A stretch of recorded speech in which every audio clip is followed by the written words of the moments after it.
Tepuk tangan meriah tak henti-hentinya menggema di Grand Ballroom Hotel Mulia Senayan, hotel termegah di Jakarta. Di bawah kilauan lampu kristal yang mewah, segalanya tampak berkilauan laksana mimpi. Aku berdiri di sisi suamiku, Bima Prakoso, salah satu pendiri perusahaan perangkat lunak Nusatek, menyambut ucapan selamat yang mengalir deras dengan senyuman.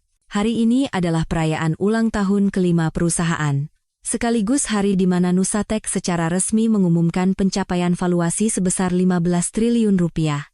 Sebuah prestasi yang kami, sepasang suami istri, raih dengan darah, keringat, air mata, dan masa muda kami. Aku mengenakan gaun batik sutra modern berwarna zamrud, rambutku ditata dalam sanggul yang rapi, dan riasan wajahku tampak elegan tanpa berlebihan. Sebuah perasaan haru yang sulit diungkapkan dengan kata-kata memenuhi dadaku. Aku teringat hari pertama saat aku memutuskan untuk meninggalkan karierku yang cemerlang di Singapura dan kembali ke Indonesia. Semua teman-temanku mengatakan itu adalah tindakan bodoh, tapi aku hanya menanggapinya dengan tawa. Karena di sini ada Bima, pria yang kucintai sejak masa kuliah dan kuyakini akan menemaniku hingga akhir hayat. Kami menulis baris kode pertama bersama, begadang semalaman untuk menyelesaikan proyek, dan saling mengandalkan satu sama lain dengan uang yang pas-pasan. Nusatek bukan sekadar aset.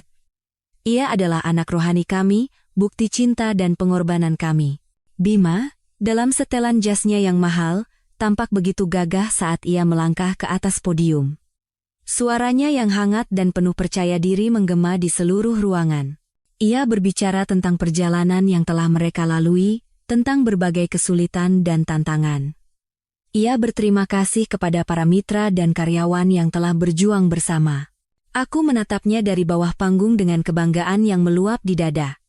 Jika ia adalah otak teknis perusahaan, maka akulah yang menangani hubungan eksternal dan menyusun strategi pengembangan. Kami seperti dua keping puzzle yang saling melengkapi dengan sempurna, membangun benteng kokoh bernama Nusatek. Saat itu, suara Bima tiba-tiba merendah, syarat dengan emosi yang aneh. Ia menatap ke kejauhan dan berkata, "Dan hari ini, saya ingin menyampaikan rasa terima kasih yang paling istimewa kepada satu orang. Seorang rekan hidup yang selalu menjadi sumber inspirasi tak terbatas bagi saya, kekuatan pendorong yang membuat saya mampu melewati badai apapun. Orang ini diam-diam berada di sisi saya, memberi saya kekuatan untuk mewujudkan ide-ide yang paling mustahil sekalipun." Ballroom itu hening seketika. Tanpa sadar, aku tersenyum bahagia. Aku pikir ia sedang membicarakanku. Bukankah aku selalu menjadi orang seperti itu selama ini? Aku bersiap untuk naik ke atas panggung, berbagi momen kejayaan ini bersamanya. Namun, Bima tidak sedang menatapku. Pandangannya tertuju pada sudut lain panggung. "Riana, silakan ke sini." Suaranya begitu lembut, nada yang belum pernah kudengar sebelumnya. Dari belakang panggung, seorang wanita muda melangkah maju. Dia adalah Riana, karyawan baru di tim pemasaran yang baru bekerja sekitar 1 tahun. Ia mengenakan gaun hamil berwarna putih yang longgar, tetapi tidak bisa menyembunyikan perutnya yang sudah membuncit dengan jelas. Wajahnya tampak malu-malu, tetapi matanya memancarkan kebanggaan yang tak terbantahkan. Saat ia mendekati Bima, suamiku mengulurkan tangannya dengan begitu wajar untuk membantunya. Gerakan yang begitu mesra dan akrab. Ia menyerahkan serangkaian mawar merah, bunga kesukaanku, kepada wanita itu. Waktu seolah berhenti. Musik yang mengalun merdu tiba-tiba terdengar sumbang, dan suara bisik-bisik mulai terdengar.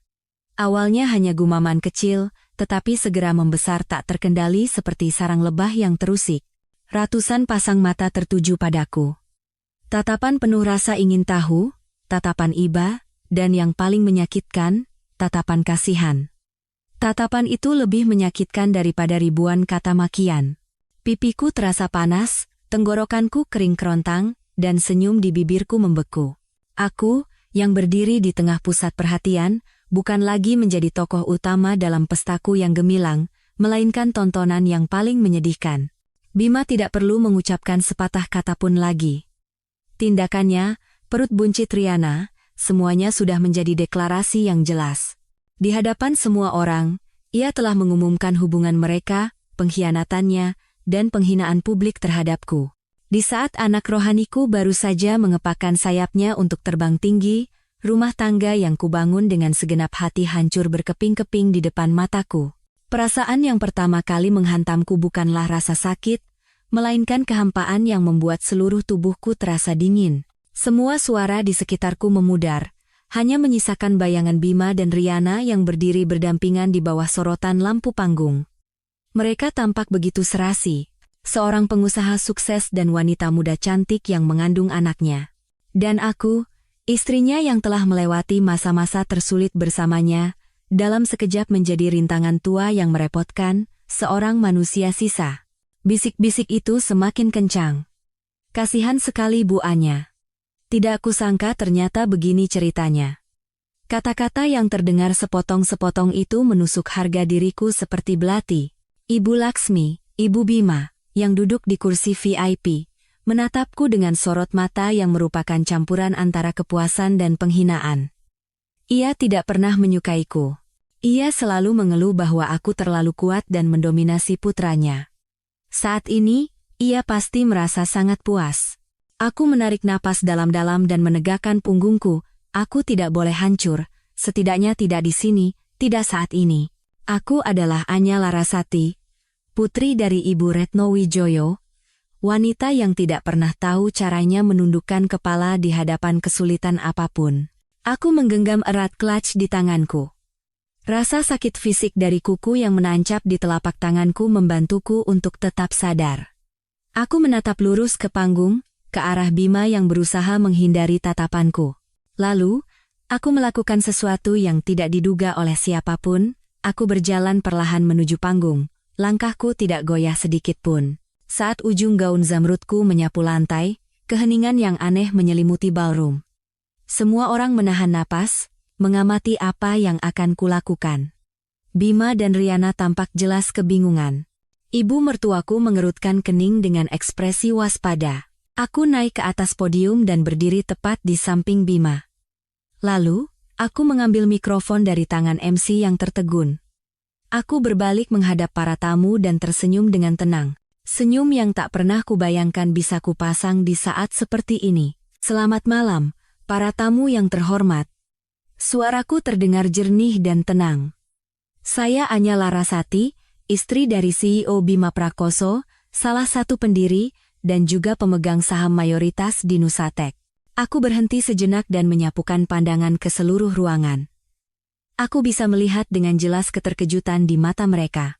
Hari ini, saya ingin mengucapkan terima kasih yang tulus kepada semua mitra dan para tamu terhormat yang telah hadir di sini untuk merayakan kesuksesan kami. Kesuksesan Nusatek adalah berkat kepercayaan dan dukungan dari Anda semua yang hadir di sini. Aku menoleh ke arah Bima, yang wajahnya pucat pasi dan kaku. Saya juga berterima kasih atas pidato suami saya yang sangat menyentuh. Ia memang selalu menjadi orang yang berbakat dan penuh semangat. Kemudian, aku mengalihkan pandanganku ke arah para investor, terutama mereka yang berasal dari Wijoyo Capital, grup investasi yang dipimpin oleh ibuku.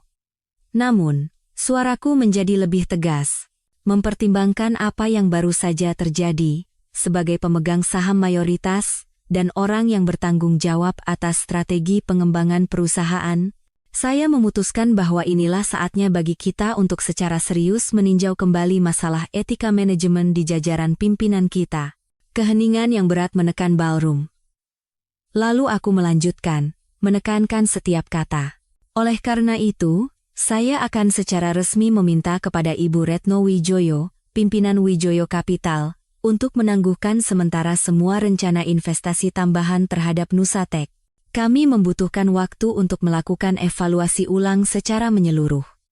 Karena jika sebuah perusahaan ingin bertumbuh secara berkelanjutan, landasan moral adalah nilai yang harus menjadi prioritas utama. Setelah selesai berbicara, aku meletakkan mikrofon dengan tenang. Aku membungkuk sekali lagi kepada para tamu, lalu turun dari panggung dengan anggun. Aku bisa merasakan tatapan terkejut dari Bima, wajah ibu mertuaku yang pucat karena marah, dan ekspresi bingung Riana yang tidak mengerti apa-apa. Pesta kejayaan mereka telah hancur total. Aku tidak berteriak atau mengamuk. Aku hanya menggunakan posisiku untuk membalas penghinaan yang mereka berikan padaku. Itulah cara seorang wanita membalas, wanita yang tidak akan membiarkan siapapun menginjak-injak martabatnya. Aku keluar dari hotel tanpa menoleh ke belakang. Aku tidak ingin melihat kekacauan yang kutinggalkan. Aku hanya ingin segera menjauh dari ruangan yang menyesakan itu, dari tatapan penuh rasa ingin tahu dan bisik-bisik mereka. Aku mengemudi sendiri. Kedua tanganku yang memegang kemudi memutih karena tegang. Air mata yang kutahan sepanjang malam akhirnya tumpah, mengalir di pipiku. Tapi ini bukan air mata kelemahan. Ini adalah air mata kekecewaan dan luka. Aku tidak pergi ke rumah yang kubangun bersama Bima. Tempat itu kini terasa asing. Aku langsung mengemudikan mobilku ke rumah ibuku. Satu-satunya tempat di dunia ini di mana aku akan selalu diterima, tidak peduli seberapa gagal atau hancurnya diriku. Kediaman ibuku terletak di sebuah taman yang tenang, jauh dari hiruk-pikuk kota di kawasan Kebayoran Baru. Begitu melihat mobilku, Pak Ujang, kepala pelayan, bergegas keluar untuk membukakan gerbang. Ibuku, Ibu Retno Wijoyo, sepertinya sudah menungguku. Ia berdiri di ambang pintu. Postur tubuhnya mungil, tetapi memancarkan aura yang kuat. Ibu tidak bertanya apa-apa. Ia hanya memelukku dalam diam. Sudah, nak. Kamu sudah pulang. Ibu menepuk punggungku dengan lembut, suaranya hangat. Hanya dengan satu pelukan dan satu kalimat sederhana dari ibu, semua dinding pertahananku runtuh. Aku menangis meraung-raung seperti anak kecil.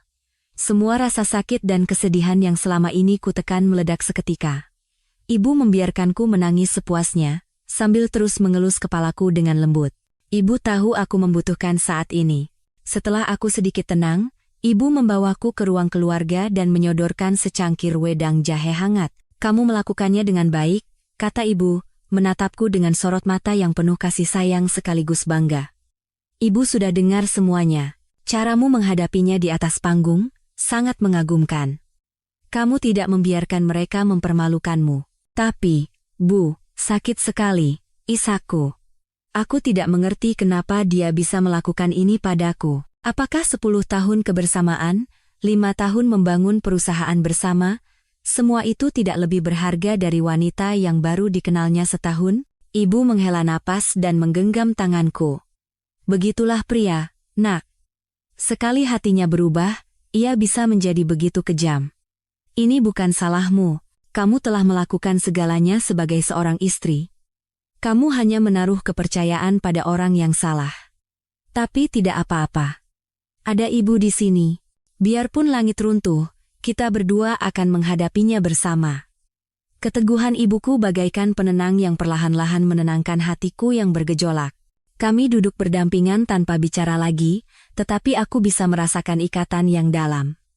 Ibu bukan hanya seorang ibu, tetapi juga sahabat, guru, dan pilar terkuat dalam hidupku. Tepat pada saat itu, bel pintu berbunyi.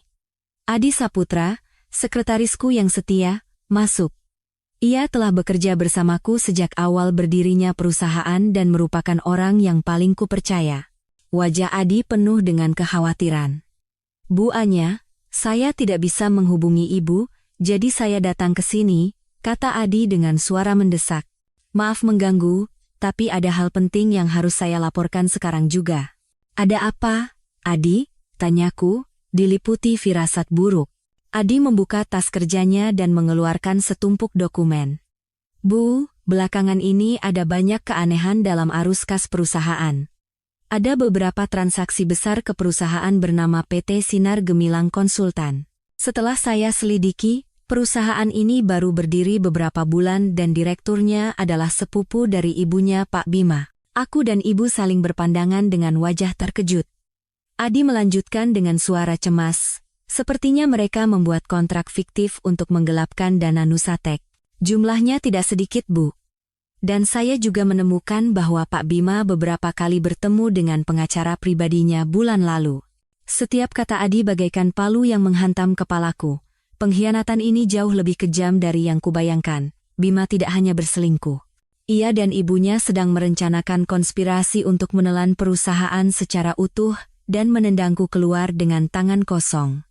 Pesta malam ini bukan sekadar pertunjukan untuk memperkenalkan kekasihnya. Itu adalah sinyal dimulainya sebuah rencana yang telah dipersiapkan dengan matang.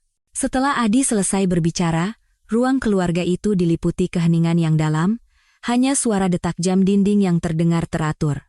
Ibu tampak terkejut sejenak, tetapi segera kembali tenang layaknya seorang pengusaha wanita yang berpengalaman. Ia mengambil tumpukan dokumen dari tangan Adi, memakai kacamata bacanya, dan mulai memeriksanya lembar demi lembar dengan teliti. Bima dan ibunya. Ibu menggeram, suaranya dingin. Mereka benar-benar sudah keterlaluan. Aku terduduk di sana, merasa seolah-olah jatuh ke dalam jurang tanpa dasar. Sebelum luka pengkhianatan emosional sempat sembuh, kini ditambah lagi dengan rasa sakit karena ditipu dalam bisnis yang telah kucurahkan seluruh gairahku. Aku pikir Bima hanya berubah hati dan sesaat dibutakan oleh hal baru. Tapi ternyata tidak. Ini adalah konspirasi yang diperhitungkan dengan cermat. Mereka ingin merampas segalanya dariku. Bukan hanya suami dan rumah tangga, tetapi juga hasil kerja kerasku, kecerdasanku, dan kehormatanku. Adi terus melaporkan hasil penyelidikan rahasianya. PT Sinar Gemilang Konsultan adalah perusahaan cangkang tanpa aktivitas bisnis nyata. Kontrak konsultasi yang dibuat Nusatek dengan perusahaan itu semuanya palsu, dan klausul-klausulnya sangat ambigu. Selama 3 bulan terakhir, jumlah uang yang ditransfer sudah mencapai puluhan miliar rupiah. Bukan hanya itu, Bu. Adi ragu sejenak, lalu mengeluarkan selembar kertas lagi dari tasnya. Ini adalah draft perjanjian cerai yang tidak sengaja saya lihat di komputer saat mengambil dokumen di kantor pengacara pribadi Pak Bima. Saya berhasil memotretnya. Dengan tangan gemetar, aku menerima kertas itu. Itu adalah perjanjian cerai yang sangat sepihak. Di dalamnya, Bima menyalahkan aku atas segalanya. Ia menuduhku terlalu fokus pada bisnis sehingga menelantarkan keluarga dan tidak memenuhi kewajiban sebagai istri. Tapi bagian yang paling kejam adalah tentang pembagian harta. Seluruh saham Nusatek akan menjadi miliknya dengan alasan ia adalah pendiri utama dan berkontribusi pada teknologi inti. Dan aku harus menanggung semua utang perusahaan, termasuk utang fiktif yang mereka ciptakan melalui PT Sinar Gemilang Konsultan. Jika aku menandatangani dokumen ini, aku tidak hanya akan menjadi miskin, tetapi juga akan terlilit utang yang sangat besar. Aku tertawa sinis, tawa yang hampa dan pahit. Bertahun-tahun ikatan pernikahan pada akhirnya dinilai dengan selembar kertas yang penuh dengan pengkhianatan dan niat jahat. Di mata Bima dan ibunya, aku hanyalah alat dan batu loncatan untuk mencapai puncak kejayaan. Dan setelah tujuan tercapai, mereka siap menendangku tanpa ragu sedikitpun. Mereka juga berusaha menghapus semua jejak kontribusi ibu terhadap fondasi teknologi perusahaan, tambah Adi dengan suara marah. Mereka mempekerjakan tim lain untuk menulis ulang beberapa modul penting agar bisa membuktikan bahwa ide itu murni milik Pak Bima sejak awal. Mendengar itu, aku tidak bisa menangis lagi. Rasa sakit berubah menjadi api amarah yang membara diam-diam di dalam dada. Fondasi teknologi itu adalah buah pemikiranku. Ide tentang sistem manajemen perusahaan yang cerdas dan fleksibel adalah milikku, lahir dari pengalamanku bekerja di Singapura. Bima hanyalah orang yang mengimplementasikannya secara teknis, dan sekarang ia bahkan mencoba merampas seluruh jasaku. Ibuku membanting tumpukan dokumen itu ke atas meja. Cukup, katanya tegas. Kita tidak bisa hanya duduk diam dan menerima ini. Anya, kamu harus bangkit dan melawan. Bukan untuk mempertahankan pria yang tidak berharga itu lagi, tetapi untuk melindungi kehormatanmu dan semua yang menjadi hakmu. Ibu akan ada di sisimu. Tatapan tegas ibuku memberiku kekuatan yang luar biasa. Ya, aku tidak boleh hancur. Aku harus berjuang. Untuk diriku sendiri, untuk tahun-tahun masa muda yang telah kukorbankan, dan untuk membuat para pengkhianat itu membayar harga atas perbuatan mereka.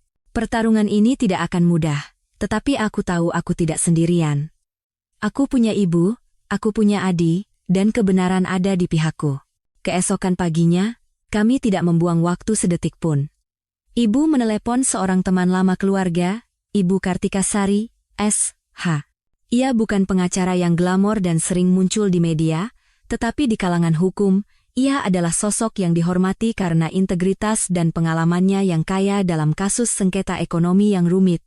Kantornya terletak di sebuah gang kecil yang tenang, jauh dari kemegahan firma hukum besar. Ibu Kartika adalah seorang wanita berusia awal 60-an. Rambutnya yang memutih diikat rapi, dan tatapan matanya di balik kacamata baca masih sangat tajam. Ia menyambut kami dengan teh melati yang harum. Selama aku menceritakan semuanya, mulai dari drama di pesta hingga bukti yang dikumpulkan Adi, ia hanya mendengarkan dalam diam, sesekali mengangguk. Setelah ceritaku selesai, barulah ia angkat bicara dengan suara rendah namun kuat. Anya, saya turut prihatin dengan apa yang kamu alami. Tapi di tengah kemalangan ini, ada satu keuntungan. Tindakan mereka yang terlalu gegabah dan terang-terangan di pesta itu adalah sebuah kesalahan fatal. Berkat itu, kita punya waktu untuk bersiap. Ia mengambil foto draft perjanjian cerai dan membacanya klausa demi klausa, perjanjian yang serakah dan bodoh, komentarnya. Mereka terlalu meremehkanmu dan ibumu. Mereka pikir dengan tekanan psikologis dari kekasih dan kehamilannya, kamu akan hancur dan menandatangani dokumen apapun. Tapi mereka salah. Bu Kartika, saya serahkan kasus ini sepenuhnya kepada Anda. Saya tidak bisa tinggal diam melihat putri saya diperlakukan seperti ini, kata ibuku. Ibu Kartika mengangguk. Tenang saja, Bu Retno. Kasus ini bukan sekadar gugatan cerai biasa, melainkan sengketa properti dengan dugaan penipuan dan penggelapan. Kita tidak akan terbawa ke dalam pertarungan emosional tentang perselingkuhan. Masalah itu hanya akan kita gunakan sebagai penyebab keretakan yang tidak dapat diperbaiki dan bukti ketidakjujuran Bima. Fokus kita ada di tempat lain. Ia menatapku lurus dengan matanya yang tajam. Anya, mulai sekarang kita harus menyusun strategi hukum yang jelas. Pertama, kita harus fokus membuktikan bahwa kontribusimu dalam pendirian dan pengembangan Nusatek bukan hanya dari sisi finansial, tetapi yang lebih penting, dari sisi kekayaan intelektual, yaitu ide dan kepemilikan teknologi inti. Ia terus menjelaskan. Kita harus mengumpulkan semua bukti, sekecil apapun. Email pertukaran ide awal, sketsa, catatan di buku harian, hingga kesaksian dari rekan-rekan lama yang melihat proses kerjamu sejak awal. Semua itu akan menjadi senjata kita. Kedua, ia mengangkat dua jari, kita akan menyerang tindakan penggelapan dana perusahaan mereka. Adi sudah melakukan pekerjaan yang sangat baik dengan menemukan perusahaan cangkang itu. Sekarang kita harus menggali lebih dalam, melacak aliran dananya. Fakta ini akan membuktikan bahwa Bima dan ibunya telah melakukan tindakan tidak transparan dan dengan sengaja merugikan pemegang saham lain, termasuk dirimu. Mendengar analisis Ibu Kartika yang jernih dan strategis, pikiranku yang kalut perlahan-lahan menjadi jernih. Aku tidak lagi merasa putus asa atau sendirian. Aku tahu aku telah menemukan orang yang tepat untuk kupercayai. Baik, Bu Kartika. Suaraku terdengar jauh lebih mantap. Saya akan melakukan seperti yang Ibu katakan. Saya akan mencari semua dokumen lama saya. Bagus. Ibu Kartika tersenyum ramah. Ingat, hukum ada di pihak yang benar. Pertarungan ini bisa jadi panjang dan melelahkan. Tapi jika kita sabar dan memiliki cukup bukti, keadilan pasti akan terwujud. Ubah rasa sakitmu menjadi kekuatan, Anya. Pertemuan dengan Ibu Kartika memberiku energi baru. Aku bukan lagi protagonis yang malang dalam ceritaku sendiri. Aku akan menjadi seorang pejuang yang berjuang untuk merebut kembali apa yang seharusnya menjadi milikku. Langkah pertama adalah menghadapi masa lalu, kembali ke tempat yang dulu menjadi rumahku untuk mencari kepingan-kepingan yang kubutuhkan untuk perang yang akan datang. 2 hari setelah bertemu Ibu Kartika, aku memutuskan untuk kembali ke rumah yang dulu kusebut rumah kami bersama Bima. Hatiku terasa berat dengan perasaan campur aduk. Tempat ini menyimpan kenangan 10 tahun cinta dan pernikahan. Setiap sudut rumah, setiap perabot, semuanya kupilih dan kutata sendiri. Aku pernah berpikir akan menghabiskan sisa hidupku di sini, menua bersama Bima di taman kecil kami. Tapi sekarang, setiap langkah memasuki rumah ini terasa menyakitkan dan getir, seperti berjalan di atas pecahan kaca. Sengaja kupilih waktu tengah hari, saat Bima pasti berada di kantor. Aku tidak ingin bertemu dengannya. Aku hanya ingin mengambil barang-barangku yang penting dengan tenang. Aku langsung menuju ruang kerja bersama kami, tempat dokumen-dokumen paling penting disimpan. Ruangan itu masih rapi dan teratur, tetapi udaranya terasa sangat dingin. Foto pernikahan kami di atas meja tiba-tiba terasa seperti sebuah ejekan yang kejam. Aku mulai mencari. Membongkar tumpukan berkas lama, membuka kotak-kotak berdebu di atas lemari. Dan akhirnya, aku menemukannya. Sebuah buku catatan bersampul kulit coklat tua, tersimpan rapi di dalam sebuah kotak kayu. Ini adalah buku catatanku saat masih di Singapura, tempat semua ide-ide yang muncul tiba-tiba, sketsa-sketsa awal tentang perangkat lunak manajemen perusahaan yang inovatif, tercatat di dalamnya. Kertasnya sudah menguning dan tulisanku di beberapa tempat sudah memudar. Tapi diagram struktur sistem dan catatan tentang algoritma inti masih terlihat jelas. Inilah jiwa Nusatek, bukti tak terbantahkan atas kontribusiku. Menggenggam buku catatan itu, aku merasa sebagian kekuatanku yang hilang telah kembali. Aku memasukkan buku catatan itu, dan beberapa USB berisi data terkait dengan hati-hati ke dalam tasku. Tepat saat aku hendak pergi, pintu tiba-tiba terbuka. Bima berdiri di sana, membeku melihatku. Mungkin ia tidak menyangka aku akan kembali. "Sedang apa kau di sini?" tanyanya dengan nada sedikit waspada. "Mengambil barang-barangku," jawabku datar, berusaha tidak menunjukkan emosi apapun. Bima melihat tas yang kupegang, dan sekejap kilatan cemas melintas di matanya. Ia masuk ke dalam ruangan dan menutup pintu dengan keras. "Anya, kita perlu bicara. Tolong jangan membuat masalah ini jadi lebih rumit. Apa yang terjadi di pesta itu memang salahku, tapi kamu juga seharusnya tidak bertindak seperti itu. Tahukah kamu seberapa besar kerugian yang kau timbulkan pada perusahaan?" Aku tertawa sinis. Tawa yang dingin. "Kerugian pada perusahaan? Apakah kau memikirkan perusahaan saat kau dan ibumu berencana menggelapkan dana? Apakah kau memikirkan ikatan pernikahan kita, kerja kerasku, saat kau menyiapkan perjanjian cerai yang akan membuatku bangkrut dan terlilit utang?" Wajah Bima berubah. Ia tidak pernah menyangka aku akan tahu tentang semua itu. "Omong kosong apa yang kau bicarakan? Siapa yang mengatakan hal itu padamu? Siapa yang mengatakannya tidak penting? Yang penting adalah itu semua benar. Bima, jangan bersandiwara lagi. Aku sudah muak." Aku menatap lurus ke matanya, mata yang dulu begitu kucintai. Sekarang, yang tersisa hanyalah kebohongan dan perhitungan. Aku mencintaimu dan mempercayaimu tanpa syarat. Aku meninggalkan segalanya dan kembali ke sini untuk membangun bisnis bersamamu. Tapi apa balasanmu? Pengkhianatan dan konspirasi kejam. Bima tampak panik, ia mendekat dan mencoba meraih tanganku. "Anya, dengarkan aku. Semuanya tidak seperti yang kau pikirkan. Hubunganku dengan Riana itu sebuah kesalahan. Aku masih mencintaimu. Kita bisa memulainya lagi. Tarik kembali permintaanmu pada grup investasi itu. Jangan hancurkan usaha kita seperti ini." Aku menepis tangannya dan mundur selangkah. Kata-katanya sekarang hanya membuatku muak.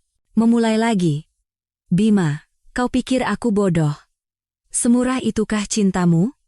Lalu bagaimana dengan anak yang ada di dalam perut wanita itu? Apa yang akan kau lakukan padanya? Atau bagimu, semua itu hanyalah kesalahan yang bisa dengan mudah kau buang saat keadaan tidak menguntungkanmu? Aku datang ke sini hari ini bukan untuk mendengar alasanmu atau memohon padamu," kataku tegas. "Aku datang untuk mengambil kembali apa yang menjadi milikku. Dan asal kau tahu, aku tidak akan pernah menandatangani perjanjian cerai yang tidak adil itu. Aku akan berjuang sampai akhir untuk melindungi kehormatanku dan hasil kerjaku di Nusatek.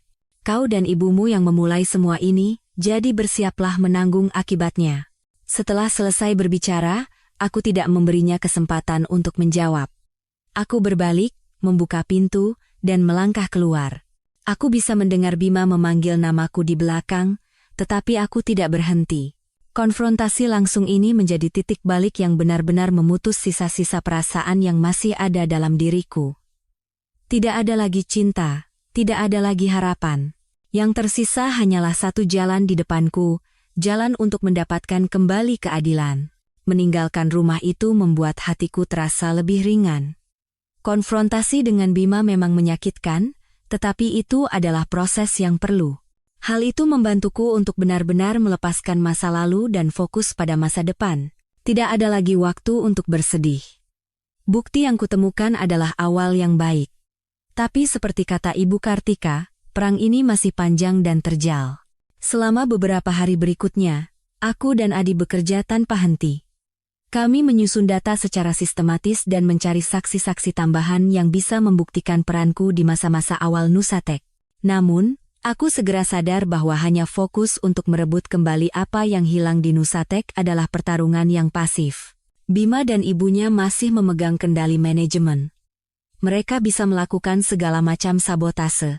Aku membutuhkan sesuatu yang menjadi milikku sendiri, sebuah fondasi kokoh di mana aku bisa berdiri tegak, tidak peduli apapun hasil gugatan nanti. Ide untuk mendirikan perusahaan baru mulai tumbuh di benakku, bukan untuk balas dendam, bukan untuk bersaing langsung dengan Nusatek, melainkan untuk membuktikan nilaiku sendiri. Aku ingin menunjukkan kepada semua orang bahwa tanpa Bima, tanpa Nusatek, Anya Larasati masih bisa, bahkan bisa lebih baik, dalam menciptakan produk teknologi yang hebat. Fondasi teknologi yang kubangun untuk Nusatek, aku yakin bisa membangunnya kembali dalam versi yang jauh lebih unggul dan modern. Aku menyampaikan ide ini kepada ibuku. Ibu berpikir sejenak, lalu memberikan dukungan penuh. Benar, Nak. Begitulah cara orang yang punya visi. Daripada berusaha merebut kembali rumah tua, lebih baik membangun istana baru sendiri. Kamu fokus saja bekerja. Modal biar ibu yang tanggung. Dukungan ibuku adalah kekuatan terbesarku. Tapi aku tahu, ide dan modal saja tidak cukup. Aku membutuhkan rekan, talenta teknis yang brilian. Saat itulah aku teringat pada Reza. Reza adalah teman seangkatanku dan Bima di universitas. Dulu, kami bertiga sering bergaul dalam satu kelompok.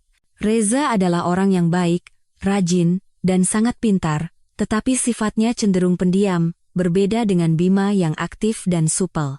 Aku tahu Reza menyukaiku, tetapi ia tidak pernah mengatakannya dan hanya diam-diam memperhatikanku. Setelah lulus, aku dan Bima mulai berpacaran, dan Reza melanjutkan studi ke luar negeri dan bekerja di sana. Beberapa tahun lalu, aku mendengar kabar ia telah kembali ke Indonesia dan menjadi seorang investor terkemuka di bidang teknologi yang mendukung perusahaan rintisan. Aku ragu sejenak, lalu memutuskan untuk menelepon Reza. Rasanya sedikit canggung karena sudah lama tidak berkomunikasi, tetapi semua kekhawatiran itu hilang saat mendengar suaranya yang hangat dan familiar di seberang telepon. Anya. Lama sekali tidak bertemu. Apa kabar? Baik, Reza. Aku tidak mengganggumu, kan? Mengganggu? Tentu saja tidak. Aku senang sekali kau menelepon, tapi ada apa? Suaramu terdengar kurang baik. Aku terharu dengan perhatian Reza. Aku memberanikan diri dan secara singkat menjelaskan situasiku dan rencanaku untuk mendirikan perusahaan baru. Aku tidak melebih-lebihkan rasa sakitku atau mengeluh, aku menjelaskan semuanya dengan tenang, seperti sebuah rencana bisnis. Reza mendengarkan ceritaku sampai selesai dalam diam, aku sudah siap menerima simpati, atau yang terburuk, rasa kasihan. Tapi kata-katanya justru mengejutkanku. Aku sudah menunggu hari ini, Anya. Hari di mana kau keluar dari bayang-bayang Nusatek dan bersinar dengan cahayamu sendiri. Suaranya tulus. Bakatmu jauh lebih besar dari apa yang kau lakukan di sana sekarang. Aku terdiam. Serius. Anya, lanjut Reza. Aku selalu mengamati perkembangan Nusatek. Aku tahu fondasi itu berawal dari idemu. Bima memang programmer yang hebat, tapi orang yang memiliki visi strategis adalah kau. Keputusanmu untuk mandiri akan menjadi keputusan terbaik dalam hidupmu. Katakan apapun yang kau butuhkan, aku akan mendukungmu, bukan hanya sebagai teman, tetapi juga sebagai investor. Aku percaya padamu, Anya. Kata-kata Reza bagaikan air sejuk yang membasahi jiwaku yang kering. Untuk pertama kalinya sejak kejadian itu, seorang pria mengakuiku karena bakat dan nilai diriku yang sebenarnya, bukan melalui lensa seorang istri yang dikhianati. Percakapan dengan Reza membuat tekadku semakin kuat. Aku tahu aku telah menemukan sekutu pertamaku dalam perjalanan baru yang berat ini. Setelah percakapan dengan Reza, segalanya berjalan dengan cepat. Reza bukan orang yang hanya bicara. Ia segera mengatur pertemuan dan memperkenalkanku pada tim insinyur muda yang baru lulus dengan predikat cum laude dari Universitas Teknik terkemuka. Mereka adalah anak-anak muda yang penuh semangat, cerdas, dan berhasrat untuk terlibat dalam proyek dengan visi besar.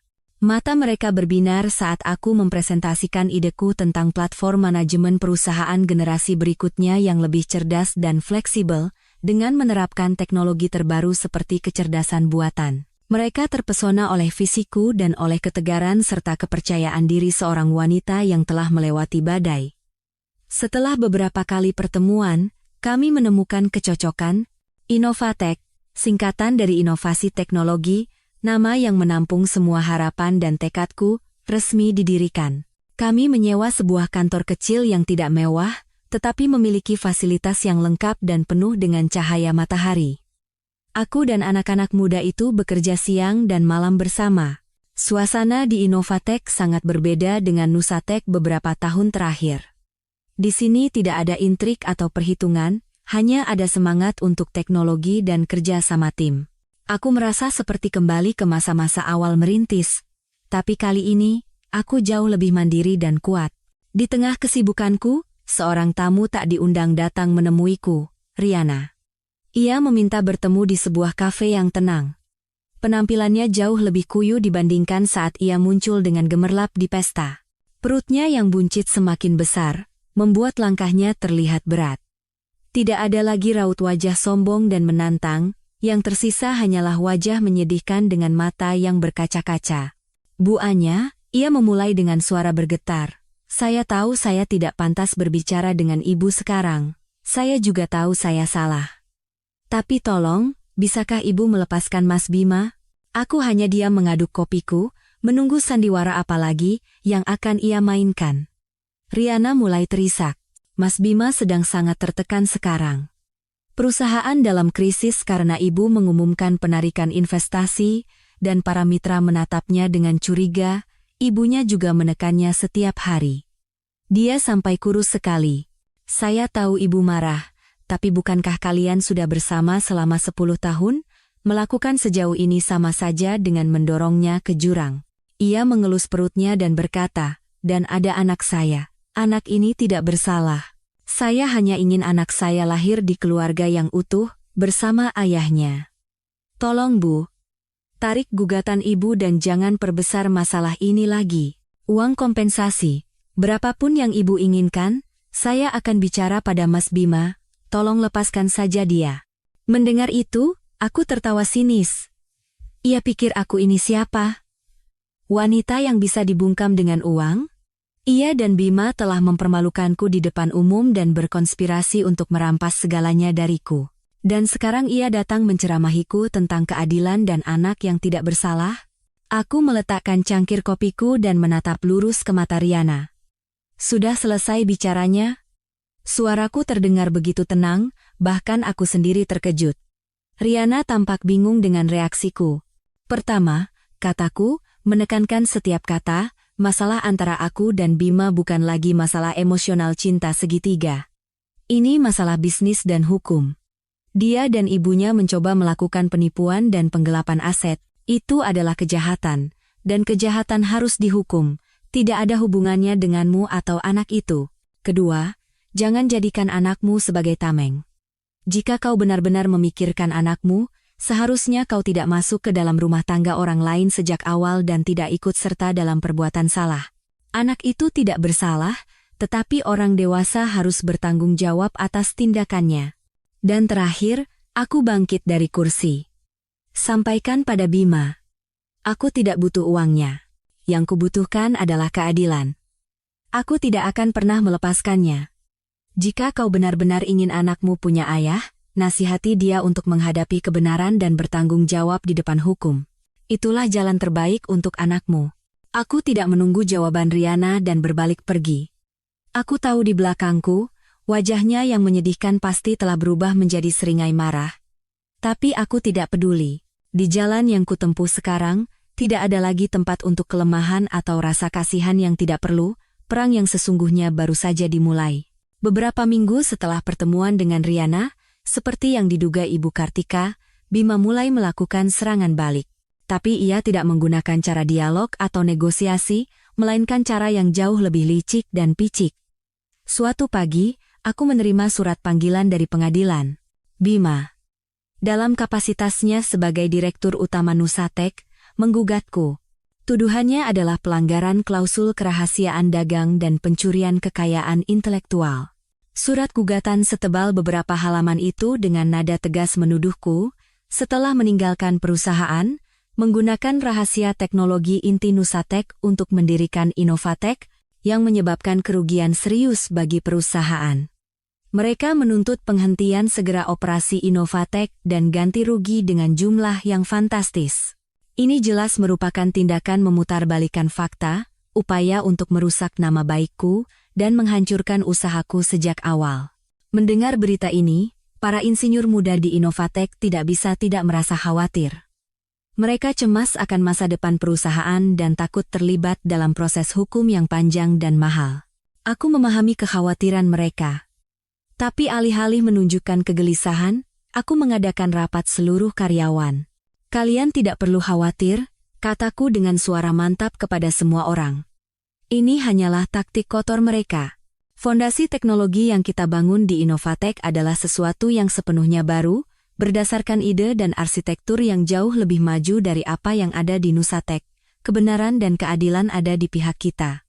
Yang perlu kita lakukan sekarang adalah fokus pada pekerjaan kita dan mengembangkan produk terbaik.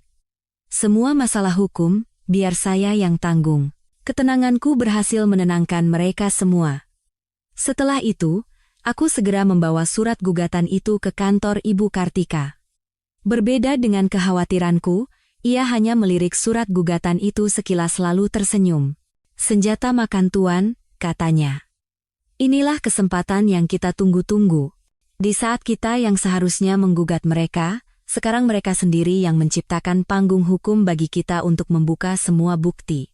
Di bawah arahan Ibu Kartika, kami dengan cepat menyiapkan gugatan balasan. Kami tidak hanya membantah tuduhan tidak berdasar dari Bima, tetapi juga mengajukan bukti-bukti jelas yang membuktikan hak ciptaku. Buku catatan tua yang kutemukan menjadi barang bukti paling penting. Setiap halaman catatan, setiap diagram struktur, kami salin dan notariskan untuk diserahkan ke pengadilan.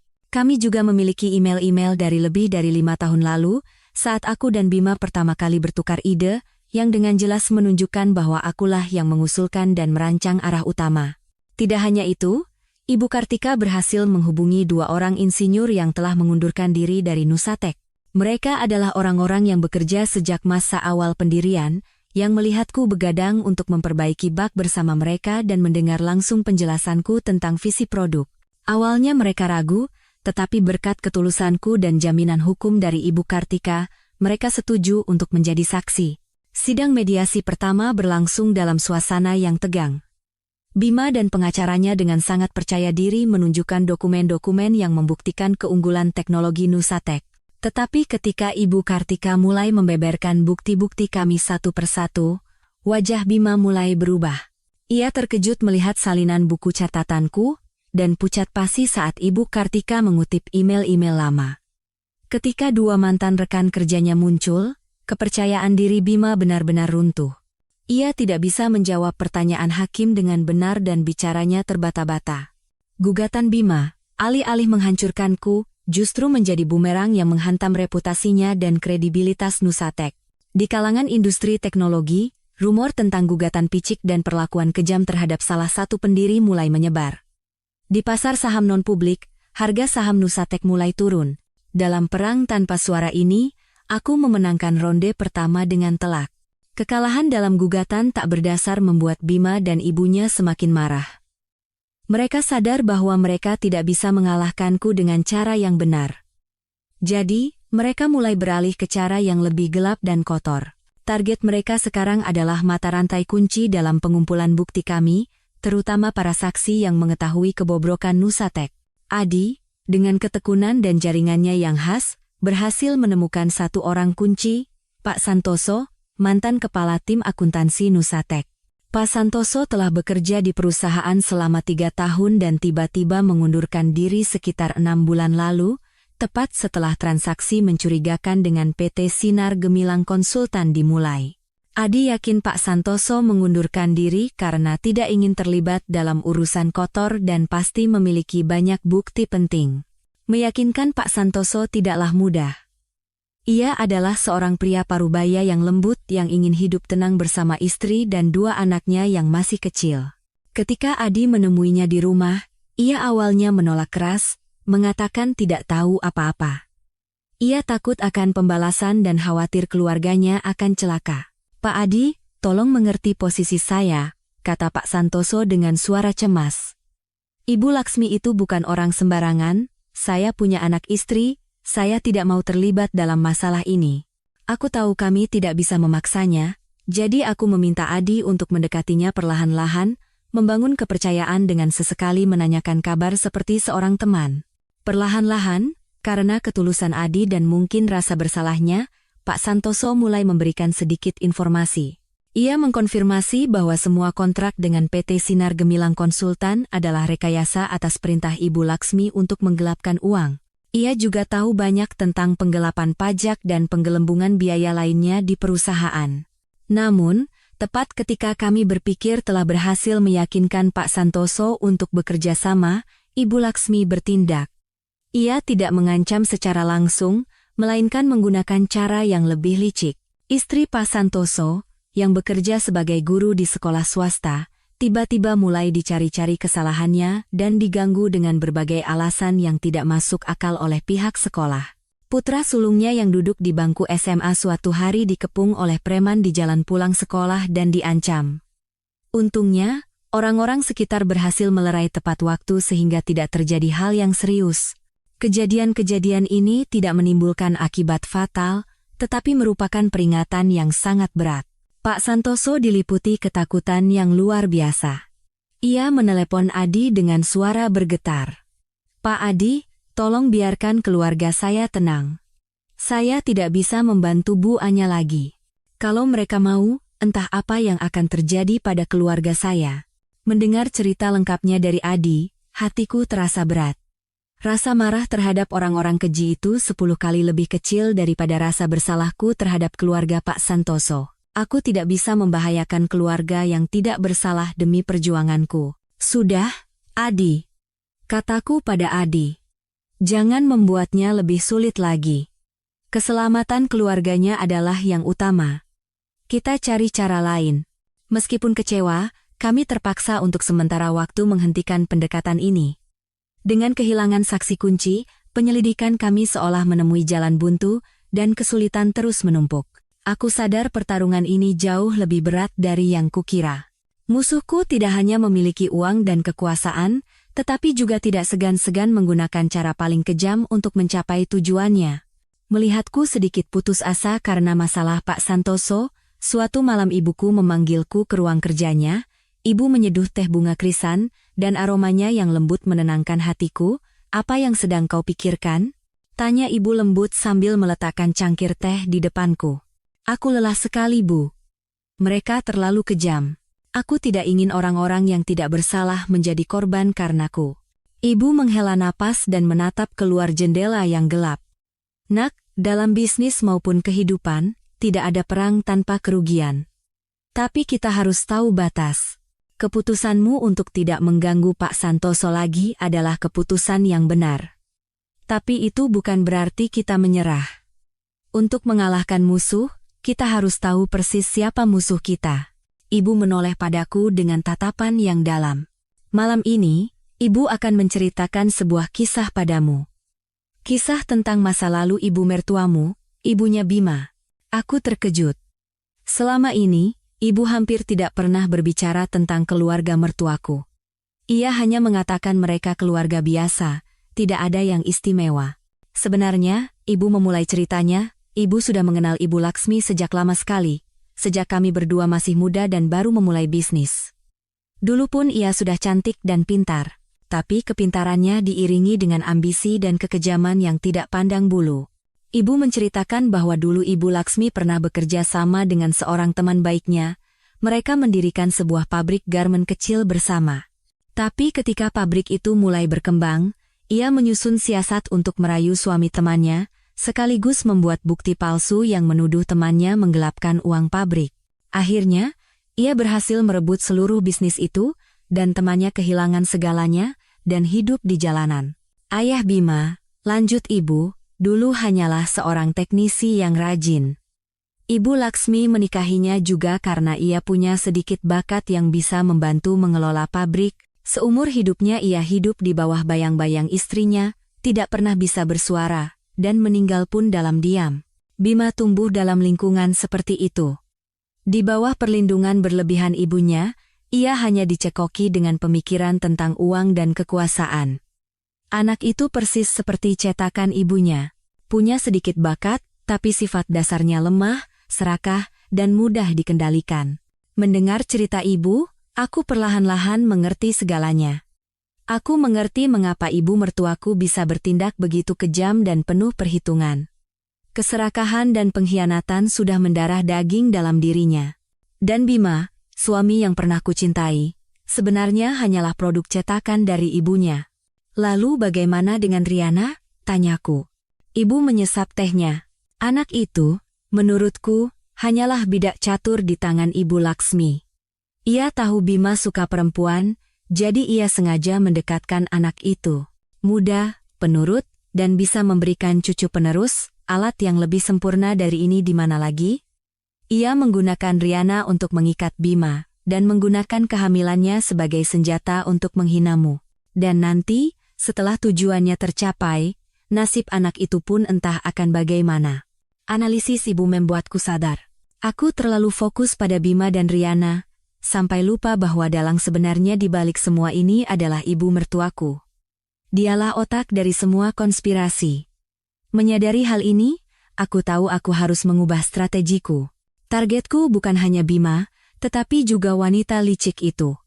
Pertarungan ini, pada dasarnya, adalah pertarungan antara aku dan dia. Beberapa hari setelah kami memutuskan untuk sementara waktu membiarkan Pak Santoso, terjadi sesuatu yang tak terduga. Suatu sore, seorang kurir mengantarkan sebuah kotak kecil ke rumah ibu. Tidak ada nama pengirim, hanya alamat. Di dalam kotak itu bukan hadiah, melainkan hanya sebuah USB berwarna hitam tanpa merek atau tanda apapun. Aku dan ibu saling berpandangan dengan curiga. Aku dengan hati-hati mencolokkan USB itu ke laptop. Di layar muncul beberapa file audio yang dinamai berdasarkan tanggal. Aku ragu sejenak, lalu mengklik file terbaru.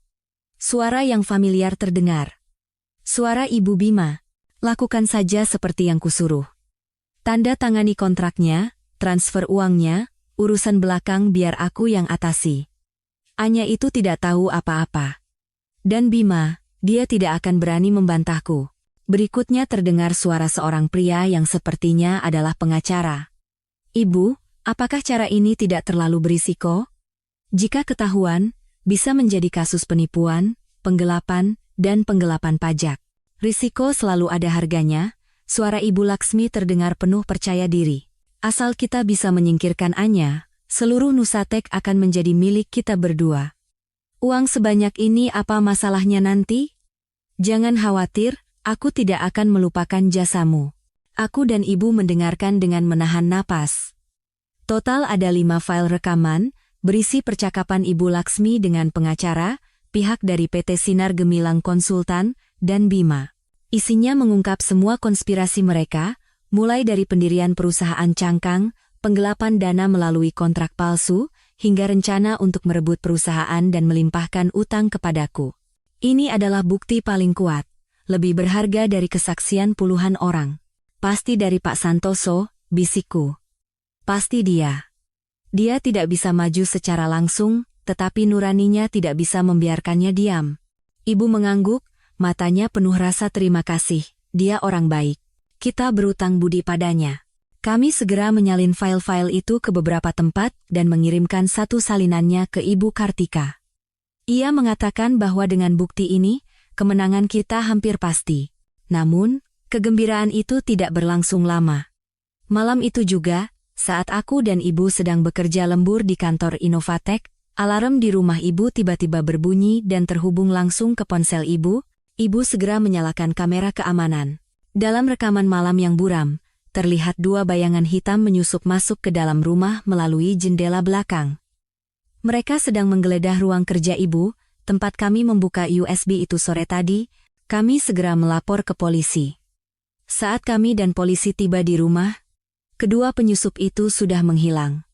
Ruang kerja berantakan, dokumen-dokumen berserakan di mana-mana. Tapi untungnya, tidak ada barang berharga yang diambil. Tujuan mereka jelas bukan uang. Mereka datang untuk mencari USB itu, kata ibu dengan suara rendah.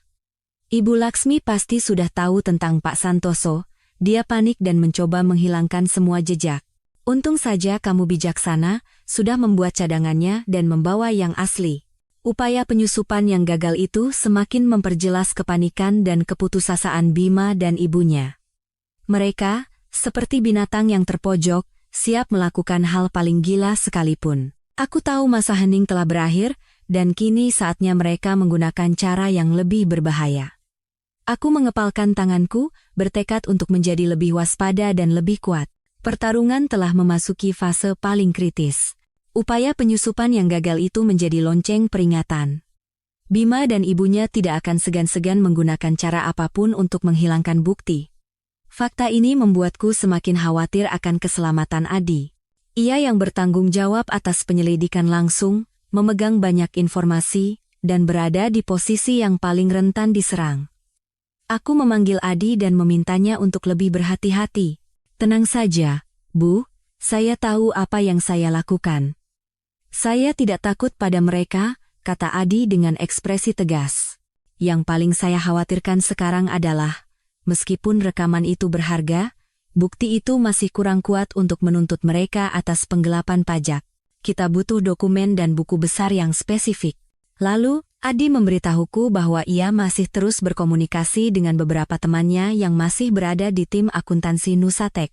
Dengan cerdik, ia berhasil mendapatkan akses untuk masuk ke server internal perusahaan dari jarak jauh pada malam hari, saat pengawasan sistem sedang lengang. Selama beberapa malam, Adi hampir tidak tidur, diam-diam menyalin dan menganalisis puluhan gigabyte data, dan kegigihannya membuahkan hasil.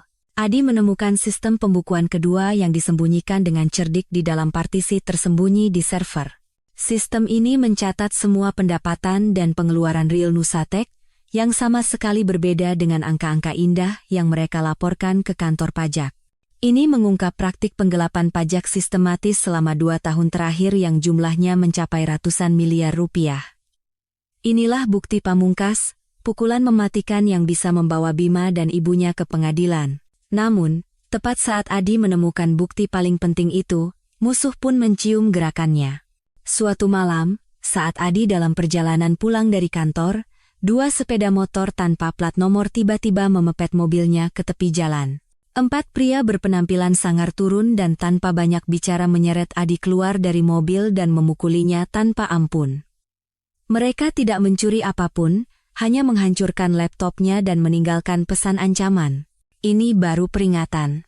Kalau kau masih ikut campur urusan orang lain, keluargamu tidak akan selamat. Adi dilarikan ke rumah sakit oleh pejalan kaki, dengan beberapa tulang rusuk retak dan sekujur tubuhnya memar. Saat aku dan ibu bergegas ke sana dan melihat kondisinya yang menyedihkan, hatiku terasa seperti diiris sembilu. Istri Adi menangis terseduh-seduh di sampingnya. Bu Anya, isaknya, tolong, Bu. Bisakah kita hentikan ini saja? Mereka orang-orang jahat, kami hanya orang biasa, bagaimana bisa melawan mereka? Saya hanya ingin suami saya selamat. Aku menggenggam tangannya, tetapi kerongkonganku tercekat, tidak bisa berkata apa-apa. Aku merasa sangat bersalah. Kesetiaan Adi telah membuatnya dan keluarganya membayar harga yang terlalu mahal. Maafkan saya, hanya 2 kata itu yang bisa kuucapkan.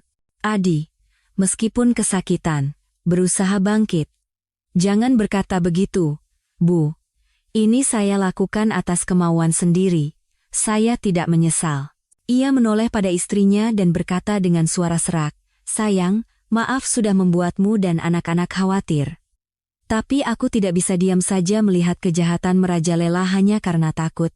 Aku melakukan ini bukan hanya untuk Bu Anya, tetapi untuk keadilan. Kemudian ia menatapku dengan mata yang masih menyala-nyala. Bu, mereka tidak berhasil mengambil apapun. Data yang paling penting sudah saya simpan di tempat lain. Jangan menyerah, Bu. Kita sudah hampir menang.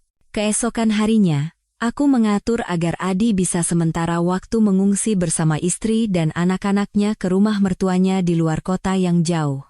Melihat keluarga kecilnya tercerai-berai, kemarahanku terhadap perbuatan Bima dan ibunya semakin menjadi-jadi. Pengorbanan Adi tidak boleh sia-sia. Aku bersumpah pada diriku sendiri akan membuat orang-orang jahat itu membayar mahal atas perbuatan mereka. Kesetiaan Adi tak ternilai harganya, dan aku tidak akan pernah mengkhianati kepercayaan itu. Sekitar sebulan setelah insiden Adi, ketika kondisinya perlahan pulih dan bukti-bukti paling penting sudah berada di tangan Ibu Kartika, aku memutuskan bahwa inilah saatnya untuk melancarkan serangan terbuka. Aku perlu menciptakan tekanan yang cukup besar dari opini publik dan dunia bisnis, sehingga Bima dan ibunya tidak bisa lagi berkutik. Kesempatan itu datang saat aku menerima undangan untuk menghadiri sebuah forum ekonomi besar yang dihadiri oleh ratusan pengusaha dan investor terkemuka di tanah air.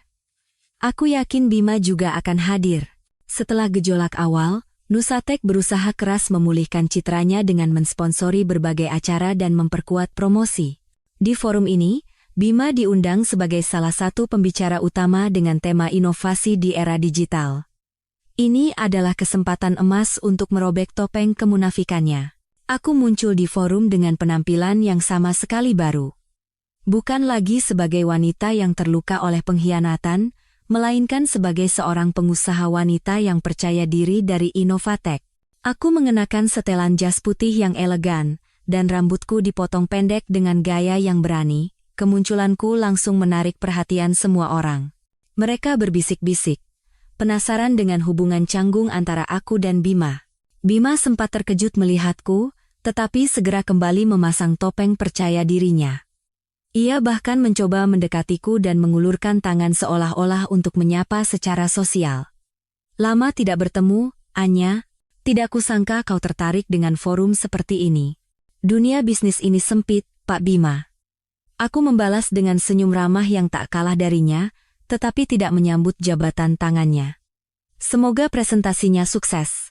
Presentasi Bima berjalan cukup lancar. Ia berbicara dengan lancar tentang pencapaian Nusatek dan rencana ambisius masa depan, mencoba melukiskan gambaran cerah tentang perusahaan. Ia mendapat cukup banyak tepuk tangan, tetapi drama yang sesungguhnya belum dimulai. Pada sesi tanya-jawab, setelah beberapa wartawan mengajukan pertanyaan biasa, aku dengan tenang mengangkat tangan meminta kesempatan bertanya. Semua mata di ruangan itu langsung tertuju padaku.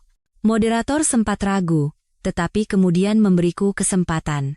Aku berjalan ke tengah lorong, mengambil mikrofon, dan menatap lurus ke panggung, ke arah Bima yang memasang senyum kaku. Selamat siang, Bapak Bima Prakoso, aku memulai dengan suara yang jernih dan tegas. Saya Anya Larasati, CEO dari Innovatek. Pertama-tama, selamat atas presentasinya yang mengesankan.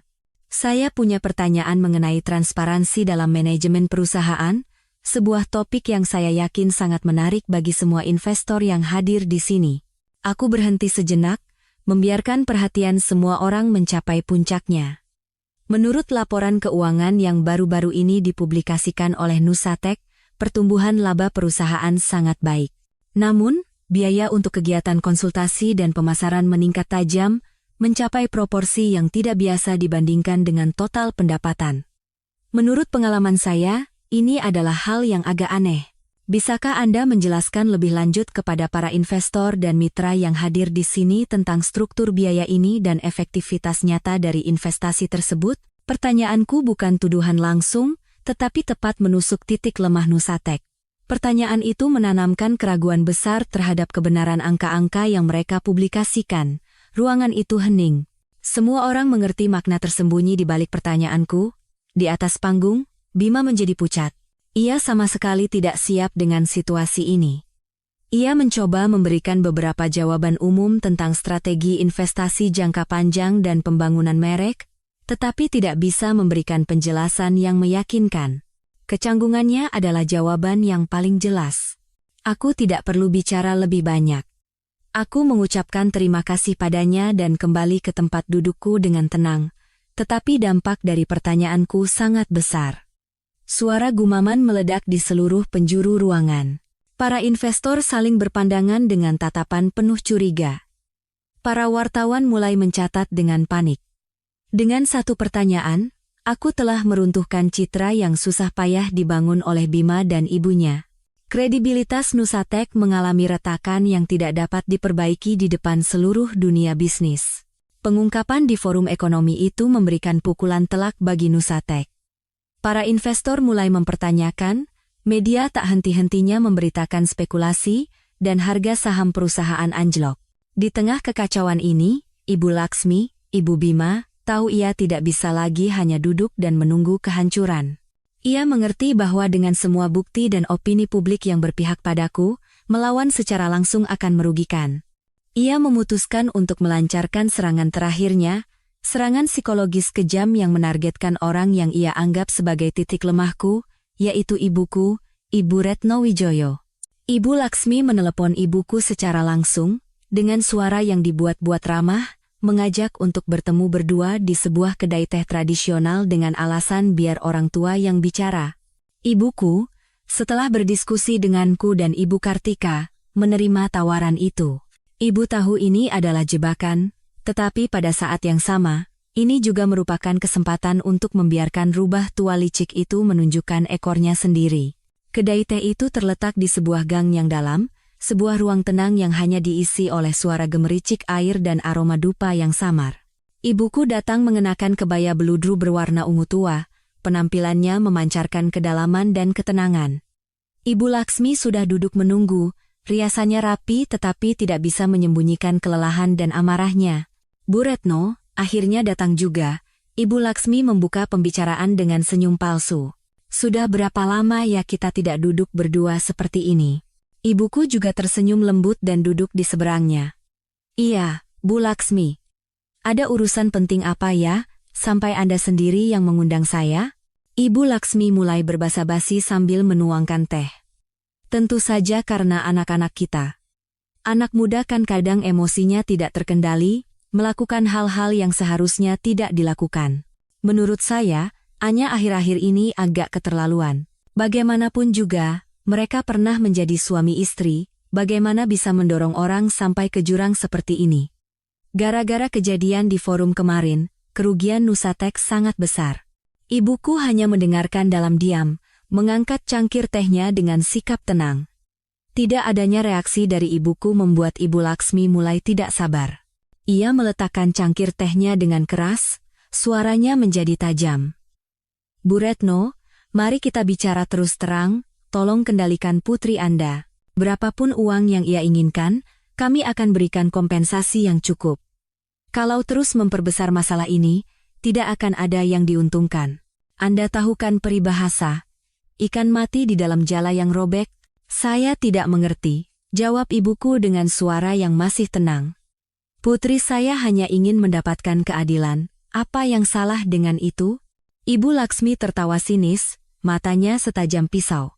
Keadilan? Di mana ada keadilan mutlak di dunia ini? Anda dan saya sama-sama pebisnis, kan? Masa Anda tidak tahu? Setiap orang punya sisi gelap yang ingin disembunyikan, hal-hal yang tidak ingin diketahui orang lain. Apakah Anda yakin Wijoyo Capital Anda 100% bersih? Saya masih ingat proyek properti di Bali 10 tahun yang lalu. Waktu itu Anda juga gerakannya cepat sekali ya. Berkat beberapa informasi orang dalam, Anda berhasil mendapatkan tanah emas itu. Kalau sekarang hal-hal itu terungkap di media, kira-kira apa yang akan dipikirkan oleh para investor Anda? Ini adalah ancaman yang jelas. Ia mencoba menekan ibuku dengan menggunakan urusan bisnis masa lalu dan jaringan yang rumit untuk memaksanya mundur. Ia pikir ibuku juga sama sepertinya, akan mengorbankan putrinya demi kepentingannya sendiri. Tapi Ibu Laksmi salah perhitungan. Ibuku, setelah mendengar semua ancaman itu, sama sekali tidak goyah. Ia hanya perlahan-lahan mengeluarkan ponsel dari tasnya, menekan tombol berhenti merekam, lalu meletakkannya di atas meja. Layarnya masih menyala, jelas menunjukkan bahwa rekaman sedang berjalan. Terima kasih, Bu Laksmi. Suara ibuku tenang tetapi berbobot. Seluruh percakapan kita, terutama ancaman Anda barusan, semuanya sudah terekam. Sepertinya rekaman ini, bersama dengan bukti-bukti lain, akan membantu pihak berwenang untuk memahami kasus ini secara lebih komprehensif. Wajah Ibu Laksmi berubah pucat pasi. Ia tergagap. Anda, berani-beraninya Anda. Kenapa tidak? Potong ibuku. Urusan bisnis yang Anda sebutkan tadi, semuanya sudah saya selesaikan secara legal. Tidak ada yang perlu disembunyikan. Silakan saja jika Anda ingin menggalinya. Tapi tindakan Anda hari ini, mengancam dan mengintimidasi orang lain, sudah terekam dengan sangat jelas. Sepertinya yang harus khawatir sekarang adalah Anda. Setelah selesai berbicara, ibuku bangkit dan merapikan kebayanya. Teh hari ini enak sekali. Terima kasih atas undangannya. Saya permisi dulu. Ibuku pergi dengan anggun, meninggalkan Ibu Laksmi yang membeku di kedai teh, pucat pasi. Ia gemetar, wajahnya kosong. Serangan psikologis terakhirnya tidak hanya gagal, tetapi justru menjadi bukti hidup yang menjerat dirinya sendiri. Rubah tua itu telah jatuh ke dalam perangkap yang ia gali sendiri. Ibu Laksmi pulang ke rumah dalam keadaan panik yang luar biasa. Pertemuan dengan ibuku telah meruntuhkan sisa-sisa kepercayaan diri dan ketenangannya. Ia membanting perangkat minum teh di atas meja hingga hancur berkeping-keping, berteriak histeris hingga seisi rumah bergetar. Bima, ketakutan melihat ibunya seperti itu, berlari menghampiri. Ibu, ada apa? Selesai. Semuanya sudah selesai. Jerit Ibu Laksmi dengan rambut acak-acakan. Wanita itu merekam semuanya. Dia berani menjebakku. Kita tamat, nak. Ia menceritakan semuanya pada Bima. Setelah mendengar cerita lengkapnya, Bima pun membeku di tempat, wajahnya pucat pasi. Ia tahu betul posisinya. Rekaman dari Pak Santoso, buku besar ganda yang ditemukan Adi, dan sekarang rekaman ibunya yang mengancam Ibu Retno. Semua bukti ini, jika digabungkan, lebih dari cukup untuk mengirim mereka berdua ke penjara. Bagaimana ini, Bu? Apa sebaiknya aku pergi memohon ampun pada Anya? Kata Bima dengan suara gemetar. Sifat lemahnya yang bawaan kembali muncul. Memohon? Bentak Ibu Laksmi pada putranya. Kau pikir memohon sekarang ada gunanya? Kau pikir Anya dan ibunya akan melepaskan kita begitu saja? Bodoh. Sekarang hanya ada satu jalan. Jalan apa, Bu? Kabur, geram Ibu Laksmi. Sebelum polisi datang, kita harus pergi dari sini, jual semua saham, tarik semua uang, dan pergi ke luar negeri. Asal ada uang, kita bisa hidup di mana saja. Dalam keputusasaan, rencana untuk melarikan aset pun disusun dengan tergesa-gesa. Ibu Laksmi, melalui jaringan bisnis lamanya, menghubungi beberapa broker dan setuju untuk menjual seluruh saham Nusatek yang dimilikinya dengan harga jauh di bawah pasar. Transaksi harus dilakukan dengan cepat dan tunai. Sementara itu, Bima ditugaskan untuk menarik uang dari rekening perusahaan dan pribadi, lalu secara bertahap mentransfernya ke rekening luar negeri melalui jalur tidak resmi. Mereka bergerak diam-diam dalam ketakutan. Bima seharian mengurung diri di kamar, wajahnya kuyu, hanya berbisik-bisik di telepon. Riana, yang perutnya sudah semakin besar, merasakan perubahan pada Bima, dan bertanya ada apa, tetapi yang ia dapatkan hanyalah kemarahan dan penghindaran. Dengan intuisi seorang wanita, ia tahu sesuatu yang buruk sedang terjadi. Ia diam-diam melihat ponsel Bima, dan terkejut menemukan pesan konfirmasi pemesanan tiket pesawat sekali jalan ke Eropa. Tiket itu hanya untuk 2 orang. Bima dan ibunya. Riana hancur. Ia sadar bahwa ia dan bayi di dalam kandungannya hanyalah bidak catur yang akan dibuang. Sementara itu, di pihak kami, semua pergerakan Bima dan ibunya berada dalam genggaman kami. Adi, yang berada di kampung halamannya, masih memantau dengan cermat transaksi di Nusatek melalui teman-temannya yang terpercaya. Begitu mendeteksi penjualan saham perusahaan dalam jumlah besar yang tidak wajar dan penarikan dana besar-besaran dari rekening, Adi segera melapor kepadaku. Bu, sepertinya mereka mau kabur, suara Adi di seberang telepon terdengar mendesak. Mendengar kabar itu, aku tidak ragu sedikit pun. Aku segera menelepon Ibu Kartika. Bu Kartika, sepertinya sudah waktunya. Saya mengerti, jawab Ibu Kartika tegas. Anya, kamu tetap tenang. Saya akan segera pergi ke pihak berwenang dengan semua dokumen dan bukti yang kita miliki. Jala langit itu maha luas, meskipun jarang, ia tidak pernah melewatkan apapun, mereka tidak akan bisa pergi kemana-mana.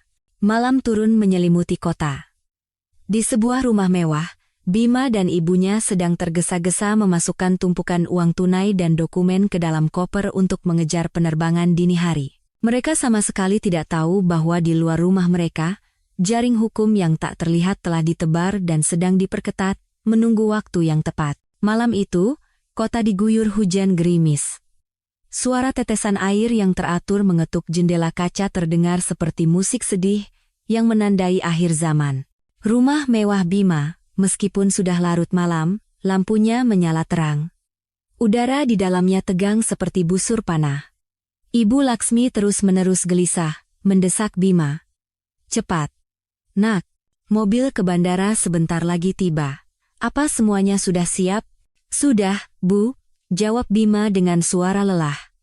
Ia baru saja selesai berbicara dengan broker, memastikan transaksi penjualan saham terakhir telah selesai dan uang tunai akan diserahkan di tempat rahasia. Segalanya tampak berjalan sesuai dengan rencana putus asa mereka. Mereka sama sekali tidak tahu bahwa Ibu Kartika sepanjang sore itu berada di kantor polisi. Ia menjelaskan keseluruhan kasus dengan jernih dan logis, mulai dari bukti hak kekayaan intelektualku hingga kontrak palsu, buku besar ganda, rekaman percakapan, dan rekaman Ibu Laksmi yang mengancam ibuku. Tumpukan bukti yang sangat banyak dan tak terbantahkan itu membuat para penyidik terkejut. Mempertimbangkan keseriusan kasus dan risiko para tersangka melarikan diri, surat panggilan dan perintah pembekuan aset disetujui dengan segera. Tepat saat Bima dan ibunya menyeret koper penuh uang dan dokumen dan hendak keluar pintu untuk naik ke mobil yang menunggu. Dua mobil polisi berhenti tanpa suara, memblokir jalan keluar. Pintu mobil terbuka, dan para penyidik berseragam turun. Di barisan depan berdiri seorang kepala tim dengan wajah tegas. Kami dari tim penyidik Mabes Polri. Kepala tim itu menunjukkan surat panggilan di depan ibu dan anak itu. Bapak Bima Prakoso dan Ibu Laksmi.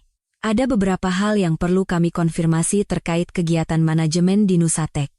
Mohon ikut kami ke kantor. Ibu Laksmi membeku di tempat. Koper di tangannya jatuh ke tanah, tumpukan uang tunai tumpah dan berserakan di lantai yang basah oleh hujan. Wajahnya pucat pasi, matanya membelalak ketakutan.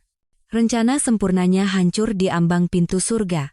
Bima gemetar hebat, kakinya lemas, sehingga ia harus bersandar di dinding untuk bisa berdiri. Pasti ada salah paham, Ibu Laksmi tergagap. Kami pengusaha yang baik, kami tidak melakukan kesalahan apapun. Kepala tim tidak berbicara lagi, hanya memberi isyarat kepada bawahannya. Bima dan ibunya digiring ke mobil dalam keadaan bingung dan tak berdaya. Pada saat yang sama, tim lain masuk ke dalam rumah untuk melaksanakan surat perintah penyitaan dan penyegelan aset. Seluruh rumah mewah, rekening bank, saham, dan semua aset atas nama Bima dan Ibu Laksmi dibekukan. Jaring hukum telah diperketat tanpa celah. Berdiri di jendela lantai 2, Riana menyaksikan semuanya. Ia memeluk perutnya erat-erat, menangis tanpa henti. Dalam rencana pelarian Bima dan ibunya, tidak ada tempat untuknya dan bayinya. Ia telah dibuang seperti barang yang tidak berguna lagi. Sekarang, melihat pria yang pernah ia cintai dan wanita yang ia takuti digiring polisi, yang Riana rasakan hanyalah kehampaan dan keputusasaan yang tak berujung. Saat aku menerima kabar dari Ibu Kartika, aku sedang duduk bersama ibuku di ruang keluarga. Aku tidak merasa senang atau puas. Yang ada di hatiku hanyalah ketenangan yang aneh. Sebuah babak penuh badai dalam hidupku akhirnya telah berlalu. Semua dendam dan kebencian seolah telah dibersihkan oleh hujan malam ini. Beberapa waktu setelah itu adalah masa proses hukum. Kasus Nusatek, karena skala dan kompleksitasnya, menimbulkan kehebohan besar di dunia bisnis. Dengan bukti-bukti tak terbantahkan yang kami berikan, pihak berwenang dengan cepat mengungkap keseluruhan konspirasi. Persidangan berlangsung secara terbuka dan menarik perhatian khusus dari publik. Aku tidak hadir. Aku tidak ingin melihat lagi wajah-wajah yang telah memberiku luka begitu dalam. Aku hanya mengikuti perkembangannya melalui telepon dari Ibu Kartika dan berita di media. Di pengadilan, di hadapan bukti-bukti yang jelas, Bima benar-benar hancur. Ia mengakui semua perbuatan kriminalnya, mulai dari membantu ibunya menggelapkan dana perusahaan, membuat utang palsu, hingga rencana untuk merebut aset setelah perceraian. Ia menangis dan menyalahkan semua perbuatannya pada suruhan dan tekanan ibunya, memohon keringanan hukuman. Sosok direktur yang dulu percaya diri dan gagah telah lenyap, yang tersisa hanyalah seorang terdakwa yang lemah dan menyedihkan. Sebaliknya, Ibu Laksmi tetap keras kepala sampai saat terakhir. Ia menyangkal semua tuduhan, mengklaim bahwa ia difitnah, rekaman itu dipalsukan, dan buku besar itu direkayasa. Ia terus berakting sebagai korban yang tidak bersalah sampai jaksa memutar rekaman percakapan saat ia mengancam ibuku. Di tengah ruang sidang yang agung, mendengar suaranya sendiri yang arogan dan mengancam bergema, barulah ia benar-benar hancur dan menundukkan kepalanya dalam diam. Putusan akhir dijatuhkan atas tuduhan penipuan, penggelapan, dan penggelapan pajak. Ibu Laksmi, sebagai dalang utama, dijatuhi hukuman 20 tahun penjara. Bima, dengan pertimbangan pengakuan dan penyesalannya, sebagai kaki tangan dijatuhi hukuman 15 tahun penjara. Pihak-pihak lain yang terlibat juga menerima hukuman yang setimpal. Nusatek, anak rohaniku yang pernah kurawat dengan segenap hati, kini ternoda oleh utang dan penipuan, akhirnya dinyatakan pailit. Keadilan telah ditegakkan, tetapi di hatiku tidak ada kegembiraan seorang pemenang. Yang tersisa hanyalah kesedihan samar atas cinta pertama yang indah yang berakhir tragis, dan atas tahun-tahun masa muda yang berlalu dalam ilusi. Seminggu setelah persidangan selesai, aku memutuskan untuk melakukan sesuatu yang sudah lama ku pendam dalam hati. Aku mengemudikan mobilku ke sebuah desa yang tenang di luar kota, tempat keluarga Adi tinggal sementara. Aku ingin mengucapkan terima kasih yang tulus kepada sekretaris setiaku yang telah berkorban begitu banyak untukku.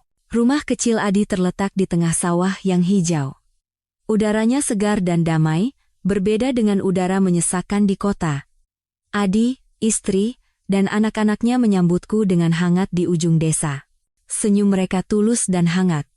Luka Adi sudah sembuh total, dan ia tampak jauh lebih sehat dan bahagia. Aku membawa beberapa hadiah dan uang terima kasih, tetapi Adi dan istrinya menolak keras. "Jangan begini, Bu," kata Adi. "Apa yang saya lakukan adalah karena saya percaya pada keadilan dan percaya pada Ibu. Kemenangan Ibu, itu adalah hadiah terbesar bagi saya. Sekarang, izinkan saya kembali bekerja di Innovatek. Saya sudah rindu sekali bekerja." Kami makan siang bersama di meja makan pedesaan yang sederhana namun hangat. Mendengar tawa Adi dan istrinya, serta celoteh anak-anak mereka, aku merasakan kedamaian yang mendalam di hati. Aku sadar bahwa setelah semua badai berlalu, yang terpenting bukanlah uang atau kesuksesan, melainkan ikatan antar manusia, kesetiaan, dan kebaikan. Perjalanan ini membersihkan sisa-sisa endapan terakhir di hatiku dan membuatku siap menyambut babak baru dalam hidup. 1 tahun berlalu. Sejak malam penuh badai itu, saat Bima dan ibunya lenyap ditelan suara sirine mobil polisi, dan aku duduk di dekat jendela rumah ibuku, menghela napas seolah melepaskan batu besar yang menekan dada. Waktu telah menyembuhkan banyak hal, tetapi tidak menghapus bekas luka. Dan dari bekas luka itulah aku belajar untuk bangkit kembali. Hidupku tidak berhenti dalam kesakitan, tidak berakhir dengan pengkhianatan. Aku memilih jalan yang berbeda. Dengan kedua tangan dan kepalaku, aku membangun kembali bisnisku. Innovatek, perusahaan kecil yang kumulai dari sebuah ruangan sempit bersama Adi dan para insinyur muda, kini telah menjadi nama yang bersinar di industri teknologi. Pada awalnya, kami begadang sambil makan mie instan dan fokus pada coding. Saat kami mendapatkan kontrak pertama, kami berpelukan dan bersorak. Kami melakukan presentasi berkali-kali di hadapan investor untuk mendapatkan pendanaan, dan terkadang frustrasi karena penolakan yang dingin. Tapi kami tidak menyerah. Puncak tertinggi adalah pada acara penghargaan pengusaha tahun ini. Di bawah sorotan lampu yang gemerlap, di atas panggung besar, aku berdiri tegak dengan setelan jas putih, menerima trofi kristal dari tangan seorang menteri, tepuk tangan membahana seperti gelombang. Tapi kali ini berbeda. Aku bukan lagi bayang-bayang Bima, tidak lagi berdiri di samping seorang pria untuk disebut istri direktur.